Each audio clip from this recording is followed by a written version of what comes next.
Selamat pagi Bapak Ibu, Saudara yang dikasihi Tuhan Yesus Kristus. Kembali pada pagi hari ini, kita bertemu di dalam acara rutin kita, Renungan Pagi GPDI Sekina. Bapak Ibu, hari ini kita akan bersama-sama belajar sesuai dengan konteks kita yang terjadi pada belakang-belakangan ini. Kita ambil di dalam Mazmur 27 ayat 1 sampai 3. Kita akan baca bersama-sama. Tuhan adalah terangku dan keselamatanku. Kepada siapakah aku harus takut? Tuhan adalah benteng hidupku. Terhadap siapakah aku harus gemetar? Ketika penjahat-penjahat menyerang aku untuk memakan dagingku, yakni semua lawanku dan musuhku, mereka sendirilah yang tergelincir dan jatuh.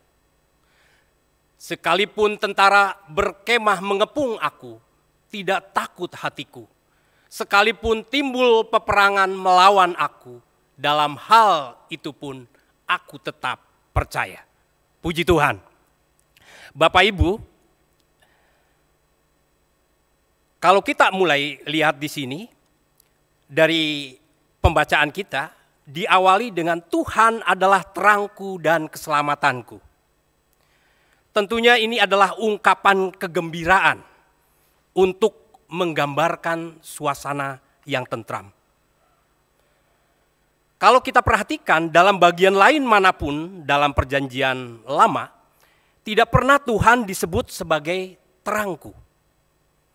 Sehingga kalau pemazmur, kalau Daud menyatakan Allah sebagai terang, keselamatan, benteng hidup, kekuatan, maka tentunya tidak ada alasan untuk kita merasa takut, panik, gemetar. Bahkan ketentraman yang dimaksudkan di sini itu sama sekali tidak membutuhkan syarat-syarat lahiriah. Ketentraman yang disampaikan oleh Daud itu benar-benar tanpa syarat. Bapak Ibu, kepada siapakah aku harus takut? Demikianlah Daud mengungkapkan. Kalau kita lihat kata takut, itu artinya perasaan gelisah. Karena merasa dekat dengan bahaya. Bahaya itu bisa secara langsung ataupun tidak langsung. Dari dalam ataukah dari luar. Kalau kita lihat di Kamus Besar Bahasa Indonesia, edisi yang kelima, kata takut ini adalah kata sifat yang artinya merasa gentar, gemetar. Jadi kalau tadi Daud juga menyatakan siapakah aku harus gemetar, itu sama saja dengan siapakah aku harus takut. Ngeri menghadapi sesuatu yang dianggap akan mendatangkan bencana. Nah, kata takut juga bisa berarti takwa. Dalam hal ini segan dan hormat. Lalu bisa juga berarti tidak berani. Tidak berani berbuat, tidak berani menempuh, tidak berani menderita dan sebagainya. Dan juga bisa dikatakan di sini takut itu artinya gelisah atau khawatir. Bapak Ibu, hal yang normal bahwa kalau kita merasa takut, artinya bahwa kita ini masih manusia biasa. Ada seorang kepala suku di Afrika yang bernama Makaba. Orang ini, kepala suku ini sangat ditakuti. Suatu hari Makaba didatangi oleh seorang evangelis, seorang utusan Injil bernama Robert Moffat. Moffat dalam pembicaraannya dengan Makaba mengatakan, saya ingin mengabarkan berita baik kepada Anda. Oh ya? Kata Makaba. Orang mati akan bangkit kembali. Kata Moffat. Apa? Orang mati akan bangkit lagi? Tanya si kepala suku dengan bengongnya. Karena tak sanggup menangkap kebenaran itu. Apakah ayahku dan mereka yang telah kubunuh dalam pertempuran akan bangkit lagi? Ya, tegas Moffat. Sekilas rasa takut dan ngeri terbersit pada wajah Makaba ini. Karena ia teringat akan kekejaman-kekejaman dan tindakan-tindakan tak berperi kemanusiaan yang pernah ia lakukan. Dengan suara gemetar ia berkata, "Saya tak sudi mendengar lagi kabar tentang orang mati bangkit. Orang mati pasti tak bangkit. Aku telah membantai ribuan orang, mereka pasti tak akan bangkit." Begitu takutnya Makaba ini menghadapi kematian. Saudara, kebangkitan adalah bagian tak terpisahkan dari rencana Allah yang kekal. Kebangkitan Kristus adalah jaminannya. Kita sudah peringati beberapa hari yang lalu bahwa Yesus bangkit, maka kepercayaan kita tidak menjadi sia-sia. Namun hanya orang yang belum membereskan dosa-dosanya seperti Makaba ini, takut yang dalam arti ini ngeri membayangkan akan kebangkitan ini. Saudara, dalam Perjanjian Baru ada 3 kata Yunani untuk mengartikan kata takut ini. Pertama, artinya kita lihat di dalam Ibrani 12 ayat 28.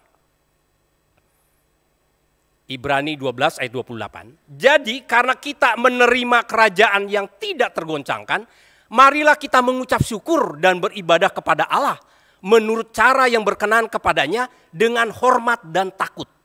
Takut di sini berarti takwa yang tadi, rasa hormat, ya, rasa hormat dan segan kepada Tuhan. Kata yang dipakai kata Yunaninya adalah eulabia. Ya, ini adalah ketakutan yang positif, menyatakan rasa hormat kepada Tuhan Allah kita. Yang kedua, kata lain, kita lihat di dalam Ayub 9 ayat 28. Ayub 9 ayat 28. Maka takutlah aku kepada segala kesusahanku. Aku tahu bahwa engkau tidak akan menganggap aku tidak bersalah.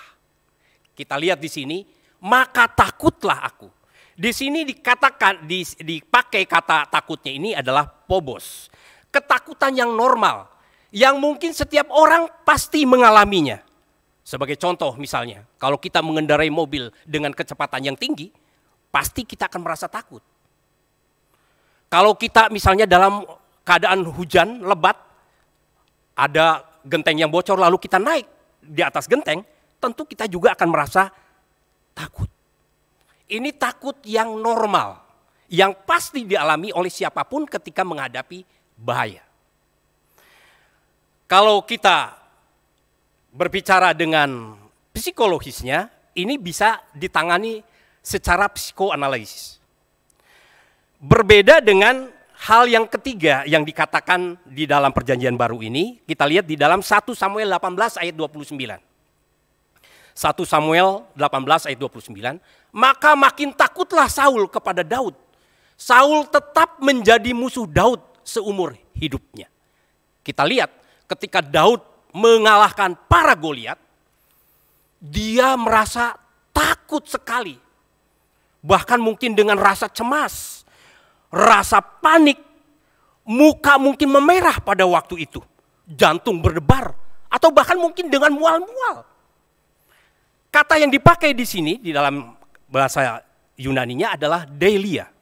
Ketakutan yang negatif, melebihi dari apa yang dihadapi ketakutannya ini. Kalau di dalam psikologi ada penyakit fobia yang namanya thanatofobia. Dari kata thanatos yang artinya kematian. Proses kematian. Dan fobia, phobos yang artinya adalah ketakutan.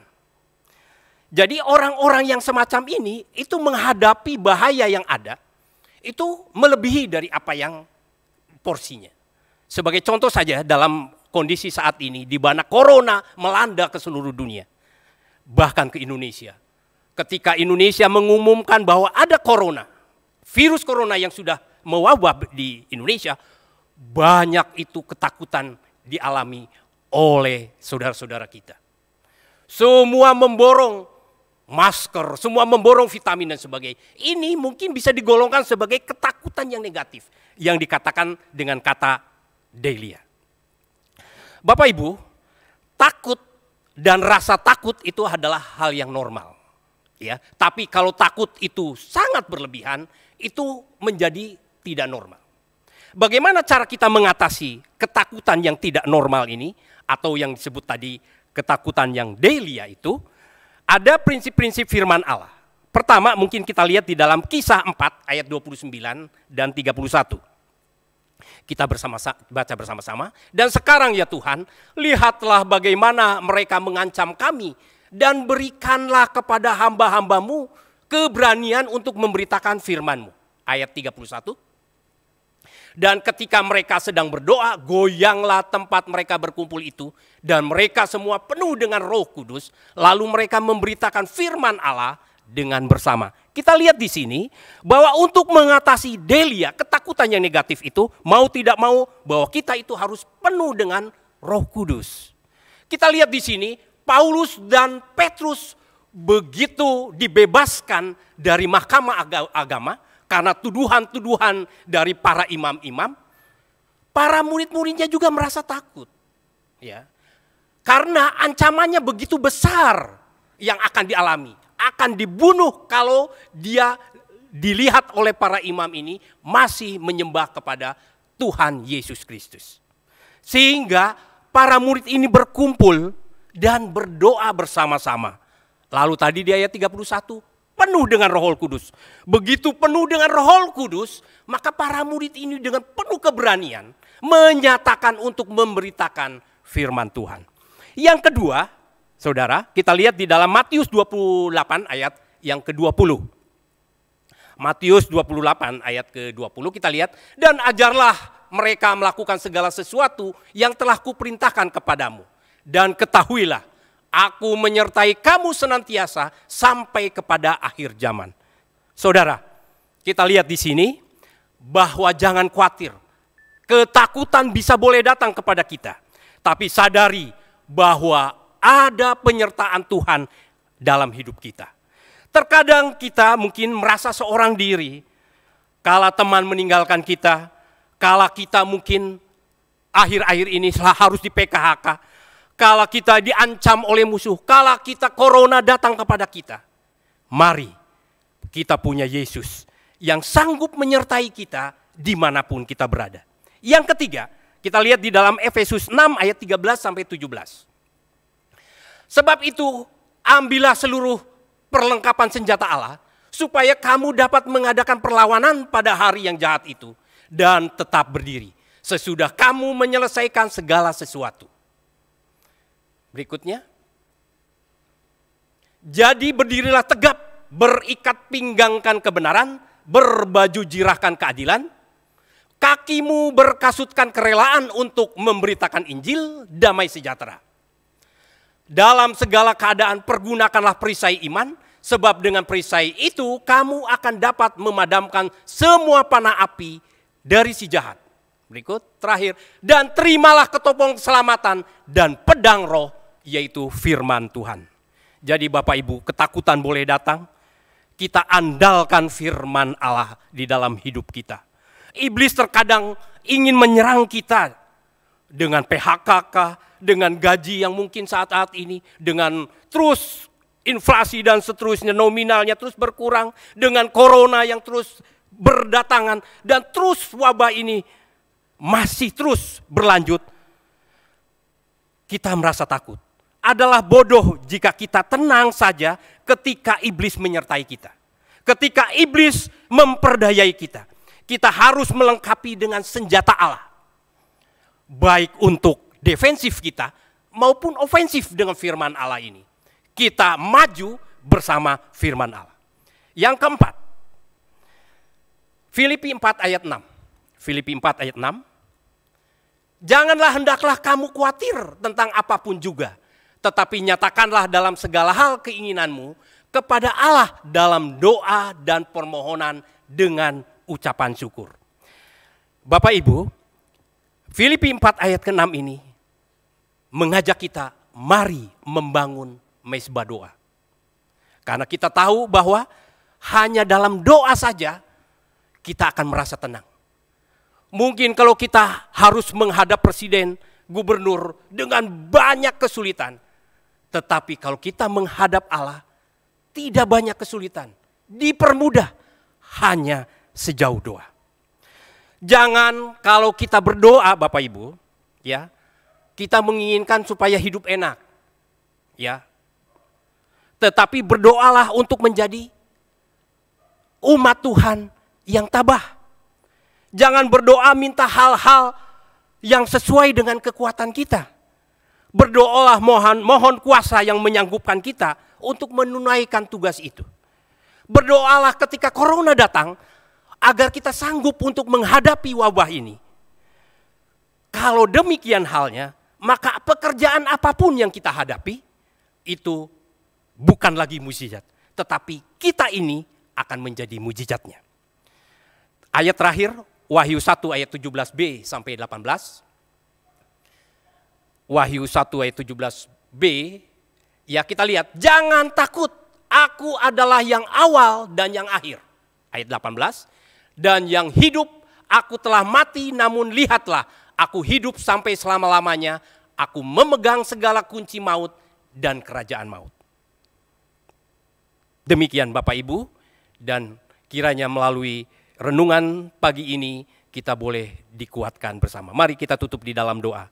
Bapa kami yang ada di dalam sorga, kami mengucap syukur banyak terima kasih buat firman yang sudah kami dengar bersama-sama Tuhan, kami renungkan Tuhan.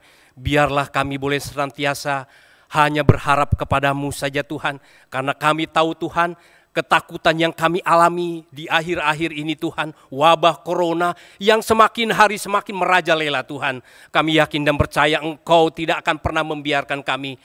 Engkau berikan kami kesanggupan Tuhan, Engkau berikan perisai kami Tuhan untuk boleh sanggup menghadapi segala sesuatu itu dengan kepercayaan dari Engkau. Kami yakin dan percaya Engkau senantiasa menyertai kami Tuhan. Engkau berkati Tuhan saudara-saudara kami yang ada di rumah yang saat ini sedang merenungkan firman-Mu Tuhan. Biarlah senantiasa Engkau berkati. Terima kasih Tuhan, di dalam nama Tuhan Yesus Kristus kami panjatkan doa syukur kami. Haleluya. Amin. Puji Tuhan. Bapak Ibu terima kasih, kiranya Tuhan memberkati Bapak Ibu sekalian.